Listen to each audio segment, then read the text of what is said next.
Hey, how y'all doing? I'm back again with another episode of It Factor. As always, I'm your host, Jeremy Robinson, and today we have someone special. Go ahead and introduce yourself. Hello, my name is Carmen Greenard Varnum. I'm with CGB Enterprise. I'm also the mom manager of Jonathan Greenard, NFL player number 52 with the Houston Texans. Yes, ma'am. Yes, ma'am. So how are you doing today? Mentally, physically, emotionally? Today, I'm better. Each day is better for me. I've had a lot to take place in the last really 3 years. I had an accident at my job and it disabled me. Had 4 major surgeries, and then in the midst of that, I lost my husband last year to COVID, and I was very ill to COVID as well. Of December 2020 up until like the first couple weeks of January, and then my husband succumbed to it of February the 1st of 2021. So now through therapy, spiritual and professional therapy, and the support of my children, I'm in a much better headspace, and I have the will to live and to move on. And pretty much that's where I am today. Yes, ma'am. Yes, ma'am. So, in that, tell me about being a mommy manager. Like, tell me the ins and outs and why it's important for, a family to step in with you having the children that you have and just being the person that you are. Even just researching about you, you're an author, you're a caterer, you are a CPA, like all the things you did, financial work. It's just a long list of amazing things that you have been blessed to do. And I just want to capture it all if I can. Well, it all started for me. I was raised in foster care, and later on, throughout years later, like 6 years later, I was adopted into the same family. But there were some struggles. There was a lot of difficulties, some physical, mental abuse that took place. And throughout all of that, at a young age, I had graduated from high school at the age of 16. And being a young person with, nobody to be there for me, the support that I needed. When I began to have children, I had my daughter at the age of 19 and later got married at a young age and so forth, and went through a lot of different things. And then the other two came at 25, and Jonathan, I was about 30 when I had him. I've always wanted the best for my children. I never wanted them to experience any of the things that I had to go through. Even though it was a hardship, it was a teachable lesson. And I gained a lot of understanding through my faith of, what took place. And now as an adult, there's just no way I would let them fall by the wayside. They were always, a parent is always a parent until your head get cold, pretty much, because the children are going to always need you for something, no matter how big or small it is. And that's just the type of mom. And even with my marriage, my husband was the same way with the boys, with the children. So I just didn't want them to have to experience some of the things that I had to experience, because they are like precious jewels. They are a gift from God, and you should treat them as such. And so that's what pushes me and motivates me to be there for them. Got you. I like that. So in that, I would say, I know my mom was like that. I lost her back in October. And just knowing the things that I was reading about you when I was just doing for research, I was telling my wife, I was just like, you remind me of my mom. Is it, because my mom was a chef. She always been there for me. And like that phone call away is just an amazing thing to have to deal with. But just knowing that you got your mom, that's an amazing thing. Yeah. Yes. Yeah. So tell me about, with me being an author and now knowing that you're an author, tell me about your memoir. What went into you writing that and the importance of that book. I started writing the book about 3 years ago. I was off and on with it because 2018, my son got hurt in a game and he was out for the whole season, had to have a major wrist surgery. And he had a plan to graduate early from the University of Louisville while he was recuperating from that injury. And so things like that, I'm flying back and forth to Louisville, being there supportive for him. I had to put it aside. And then 2019, when he went into the transfer portal to go to the University of Florida as a transfer grad student, we had a plan we had spoke about. And so I was there in supporting him. And then I had another son that had finished college that was doing the grad studies. And, just being a mother and grandmother, I had to like pick it up, put it back down. And as I was writing the book, it would get emotional because some things that you go through as a child, sometimes some things are suppressed and you don't think about it until you're in that place of writing. And so that's what happened for me. And after I had got a long way through that process of writing it. In the midst of that, Jonathan went into the draft. So I'm in the midst of me and my husband and we was interviewing agents. And I had to put that team together for him as far as the financial advisor, CPA, the attorney. It's a lot of things going to that. Until after my husband passed, 6 months after he passed, during my grieving process, I heard the Holy Spirit say, finish the book. And I kind of stopped for a minute and I was like, okay, finish the book. So I gathered my pages and I called a dear friend of mine who had written a book also, NFL mom. And she said, Carmen, she gave me the lady that she worked with. And so I made that call to her. And when we spoke, we connected. One thing about when you're dealing with writing a book and getting an editor or a ghostwriter, you have to connect with that person. I had a ghostwriter I had sought out. We didn't connect and I had to stop in the process. And I was led to this young lady. Her name is Angela Smith. And so she has such a great spirit. We just gelled together and she could help me really convey what I wanted to get out to the audience in my book. I didn't want it long, too lengthy. I wanted to gather your attention throughout. And so many people can relate to that book. So by getting someone like her, it just worked out. Even with my second book, which is it's like a journal, but it has inspirational things. I have a lot of spiritual inspiration quotes that I have in there that can guide you. Also talk about how I overcome my life adversities. And then in the back, it has some pages where you can jot down some things, some goals that you would like to do for yourself. And so I kind of deviated after doing those two books. And since I'm a caterer, I was saying to myself, what project do I want to do next? And so my children said, Mama, why not do a cookbook? And I was like, bingo, there you go. So I went ahead, I got some recipes. It's a Southern style recipe. It is finished. They're in the process of doing my cover page because I have a book signing that's going to be coming up in April along with a food tasting event. And I want it to be very huge. And also I'm going to have my previous books at the event, at the book luncheon as well. And the book is called Carmen Southern Flavor, Southern Cuisine Cookbook. So it's done. So now I'm just in the process of getting everything printed.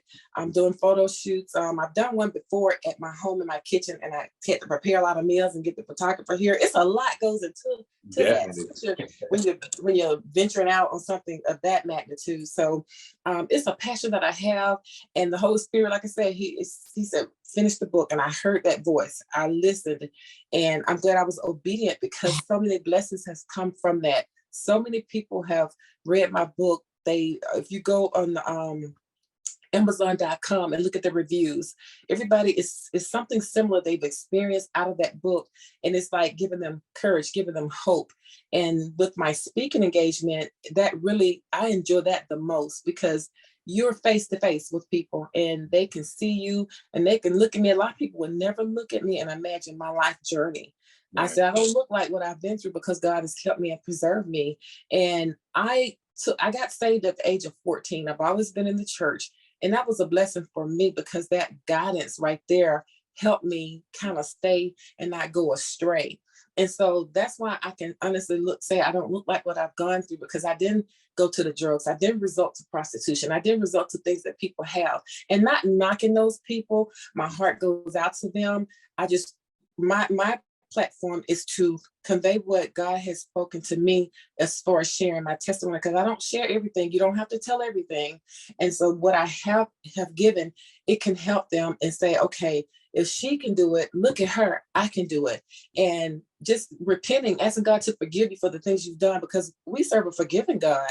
And when man is holding it against you, God has forgiven it and thrown it into the sea of forgiveness. And so this is where I am in speaking. I love the speaking part. And so my goal right now is to travel like I'm doing now. I'm doing a lot of traveling. Last year, my last stop was in Chicago and around October. And so I had to take a break because my body was getting a little tired. I've had a total knee replacement. I've had a rotator cuff repair, and my shin was damaged from a piece of metal going into my leg at my job. So it handicapped me to a degree, but God is not handicapped. My mind is fine. So I'm still pushing myself. I'm in rehab.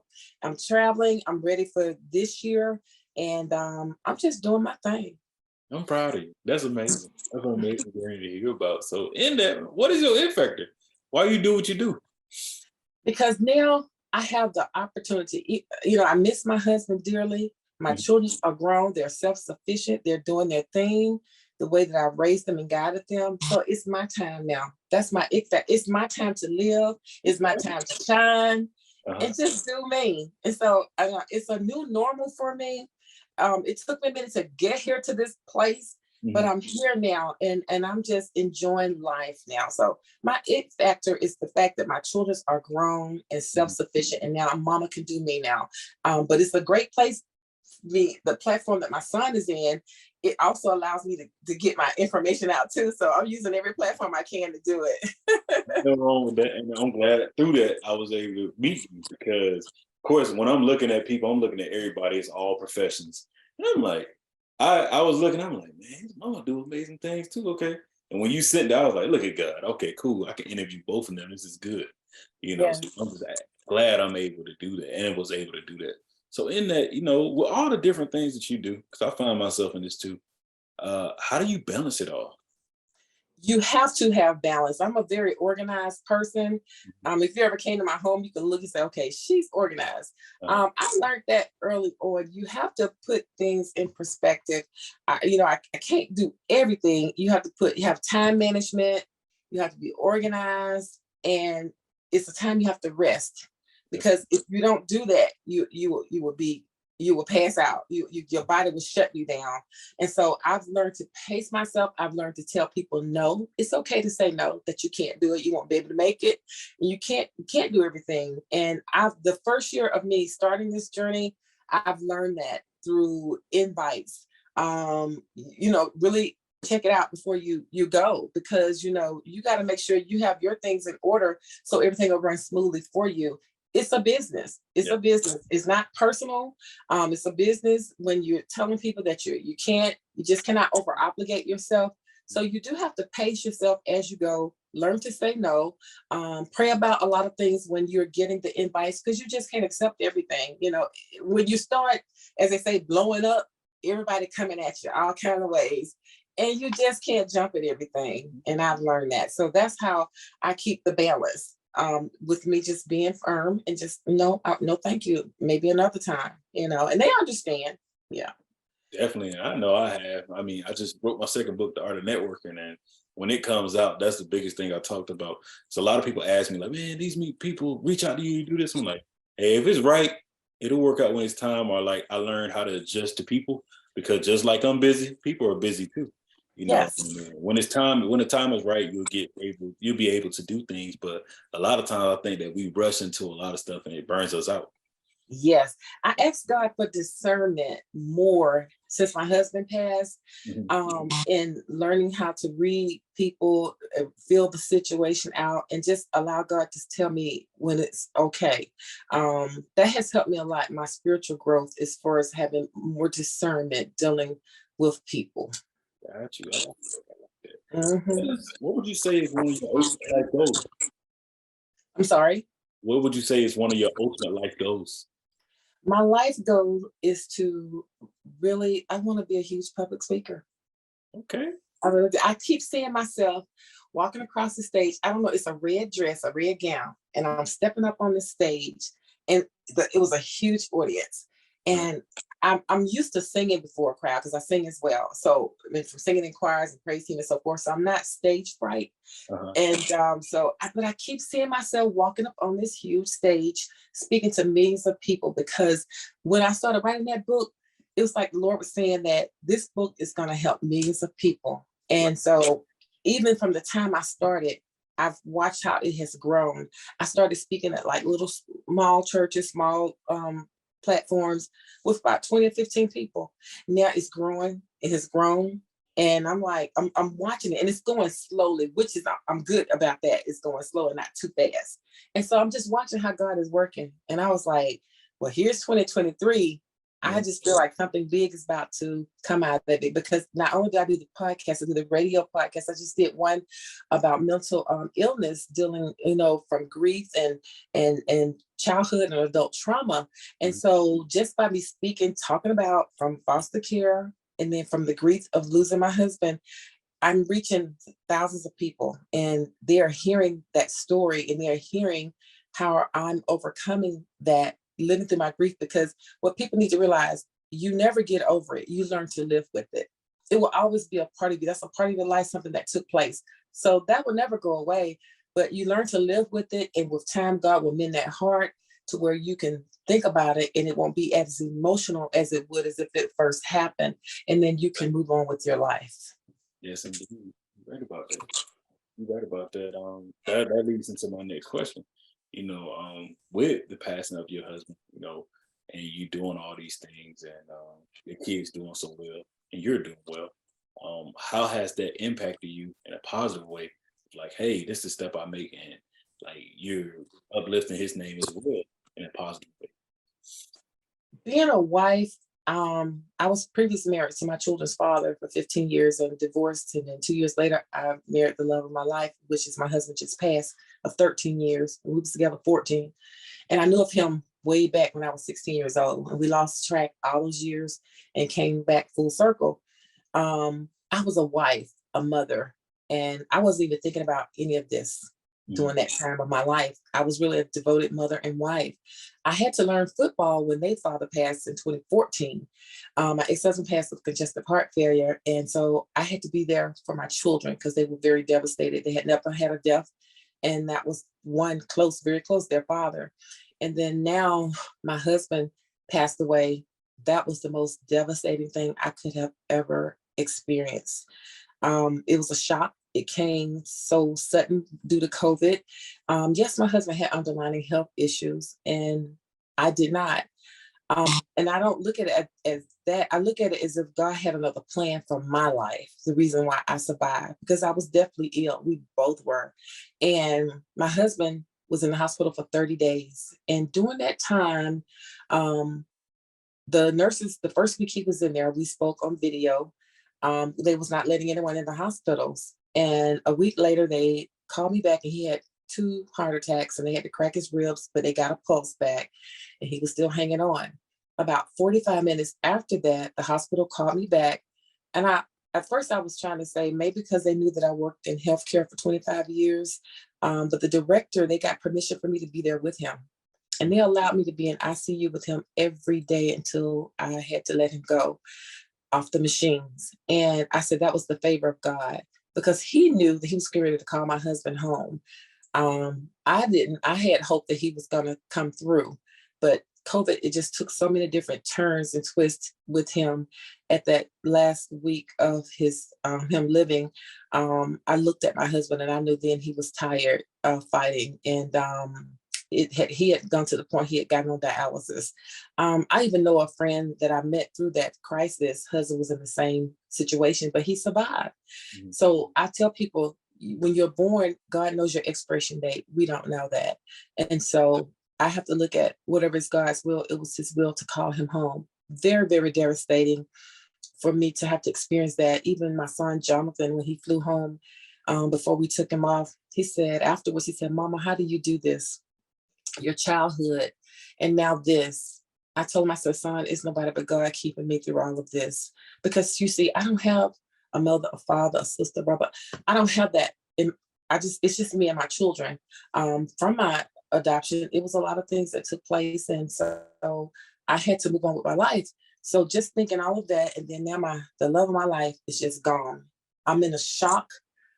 I didn't even want to live. I was devastated. I I just had to try to just get myself together. My children, my oldest son, he had moved back home. He had graduated from college. He was going to do grad school in Alabama, but he came home to Georgia and he did it from here. And he moved into the house with me for a year. And if he hadn't have done that, I don't know what I would have done, because Jonathan in Houston, my daughter lives in Alabama with her husband and two children. And I was just lost for words. I just didn't have no direction. I had, it's what is called widow's fog. And it lasted for about, I want to say 9 months to a year, this gray cloud. No matter how bright it was outside, I just saw gray. And but I still had to function and handle the business. I had to bury him, handle insurance, all of that stuff. I had to do that alone. And but God kept me. He kept me as I was taking care of these things. But I was a mess, a total mess. And I had to dig deep down in my soul to just put myself back together and say, look, you're gonna be okay. And during that time, my husband came to me in a dream one night, and he was telling me, keep going, I'm okay, and you're gonna be okay. He said, you can do it, you can do it. He kept saying that to me in my dream. And it was like, it was so real. And I woke up out of the dream as I was trying to hug him. He was gone, faded away, and I cried, had a good old cry. And once I got through that cry, it's like I started getting some strength. And my son, he would come in my room at 3 a.m. because I was only sleeping 2 hours a night. And they even had to put me on medication for 6 months because my chemical imbalance was off. I wasn't eating or nothing. And but after that time and things started to settle and God started to mend my heart, I started coming back around, and I said, I want to live. Lord, forgive me for even saying I did, but he understood where I was when I said it. But I want to live, and I have my children to live for, because they've been through enough of the death. And so, and they had a great relationship with their father and stepfather. That's kind of a unique situation. Even though we divorced, I asked him not to divorce the children, and he did not. He was there, the games, the practice, he was there until he couldn't walk anymore, and God called him home. But they had their stepdaddy in their corner, and he was a ride or die with them. And so we just had a great relationship. It was balanced in that too. And they were cheered on and loved. And so here I am today through all of that. God has just kept me. Definitely. And that's just an amazing journey just to see how you came out of that. I mean, it being a part of life, I was just talking to my best friend about it earlier. It's messed up part of life, but the fact that you pull out of it and grow from it, that's the amazing thing. So in that, before we do close, with you being the amazing mom that you are, how much is a blessing to have your children and see them in the place they are now, all of them, your daughter, your son, both your sons. How is that for you? It's a huge blessing, because I tell parents today, my oldest son, he's an educator and a high school football coach. And my husband, when he retired from law enforcement, he went into the school system as an officer before he passed. So he got a chance to see a lot of things. And I tell parents, raise your children, teach your children, spend time with their children. They go to school to learn. The teachers are not there to be babysitters and to chastise your children. That's for us to do. And I was a disciplinarian. They say spare the rod, spoil the child. When it was time to get them spankings, yeah, I did. I spanked them because they needed it. But they saw I came from a place of love, and then I explained to them why I had to put baby behind. And so later on through life, they understood consequences for their actions, accountability. And to see them now finishing college and going further. My oldest son, he'll be through with his grad studies this coming May. And Jonathan only have 15 credits from getting his MBA from the University of Florida. And he has his bachelor's already from the University of Louisville. And so my daughter, she's done her thing, and she's in management sales in Alabama. She's doing well. Her husband, sheriff, and they have 2 children, 2 beautiful grandchildren. Matt just got married this past July, him and his wife, no kids yet. So they're doing great things. And Jonathan with the NFL, that has always been his dream. And when children, as children grow, you talk to them, you ask them, what do you want to be? You start young with that. And some things might sound too big to us at that time, but this is their dream. And so when Jonathan, he played football, basketball, and a little soccer here and there. He's so well rounded, and he's an anointed singer. Him and my daughter, they have a beautiful voice, and they sing like their mama. But anyway, he told me he had to make a choice during his senior year of basketball or football. He said, Mom, I'm going to play football. And he's a student of the game. It's just like his mind when Todd Grantham, his defensive coordinator from Louisville, came to our home, wanted to recruit him. For meeting somebody like Todd Grantham, my son, they just worked together so well. And I had a dream. I said, when Jonathan had got injured and Todd Grantham left Louisville and went to Mississippi State, and then he ended up in Florida, I said, if my son get one more year with him, put that fine tuning before he goes into the draft, that would be a blessing. And it happened just like that. And he got back with him at the University of Florida. So just seeing how, and I told them the reason why you all are getting these blessings, because you was obedient to your parents. Yeah, they weren't perfect, but they were obedient and they followed the plan. And that's where I was there to guide them. And if they steered left, I had to put them back on straight road, straight path. And so just watching that and seeing Jonathan now just on TV, and now I'm used to it now, but people ask me that question, how is it having 3 children being successful, then your son on that bigger platform like that? I say it's a blessing. And I just thank God, because I feel if I died today, they could go on, because I've put as much as I can into them. And see, people don't know some of the things that my children are doing behind the scenes. I'm setting them up I'm setting Jonathan especially up for success off the field when that career is over. And so I'm always networking. He has a great team, from his financial advisor, his CPA, his attorney, his insurance guy. God placed all those people in this team together. And Jonathan, he's the CEO now. He's the head man. I'm just on the back end. I'm watching and overseeing to make sure some things that he might not understand, that I can show him and say, okay, well, this is how we do this, and this is how this goes. And the good thing we listen, I had to adjust with them becoming adults. I'm still mommy, but you know how that mommy mode just want to be a little over there. I had to pull back, because my children have my personality, and Jonathan is like, Mama, okay, now I'm the boss. Bro, I'm a boss now. Hey, yeah. He's like, okay, you can't come that way. And then my oldest son, I had a situation with him. I was talking to him a certain way. He said, Mama, I'm grown. You can't talk to me like that. I respect you. So I had no choice but to respect them as young adults now. So, I had to even find my place in this whole process. But you have to be willing to accept the constructive criticism coming from a good place and not take it personal. And that's how it has worked for all of us. So I'm very proud of them, seeing how they are just blossoming and just flying their wings. And so at some point, even with Jonathan, I know that I'm going to have to pull back even more, because he got it. But I'll be there just in case. If you something you don't understand, just call me. And if I don't know, believe me, I'll call and find out myself. So I'm very proud of them. that's amazing. That's amazing. So do you have any questions for me? What started you on this journey with the podcast?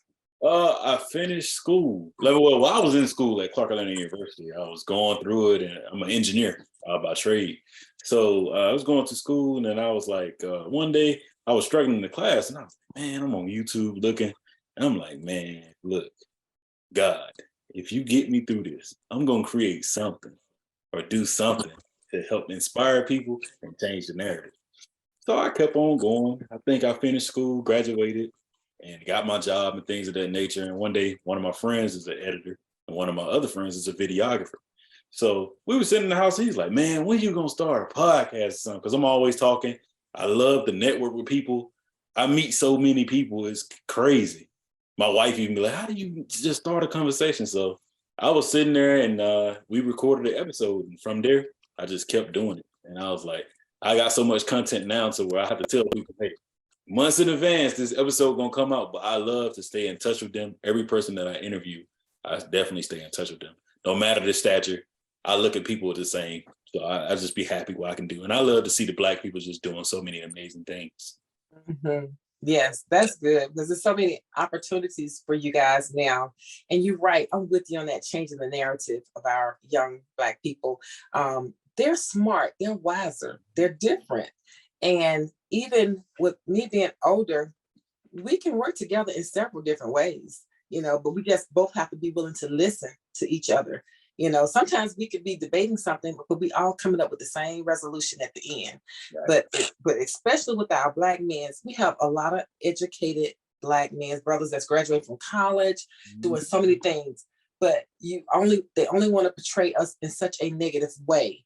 And so I'm tired of that. And that's why my sons, I told both of them, I wanted to keep that clean cut image, that professional image. And I told him, I said, see how far he's gotten you? Now, it's no knock to the person that has the dress or whatever, because they are very intelligent as well. But nobody is there quick to look at a person's appearance and judge them much more than they would our clean cut brothers. But all of them are smart, educated, intelligent, but a lot of the younger generation, they need more love and guidance, because a lot of them have been left by the wayside from their home situations.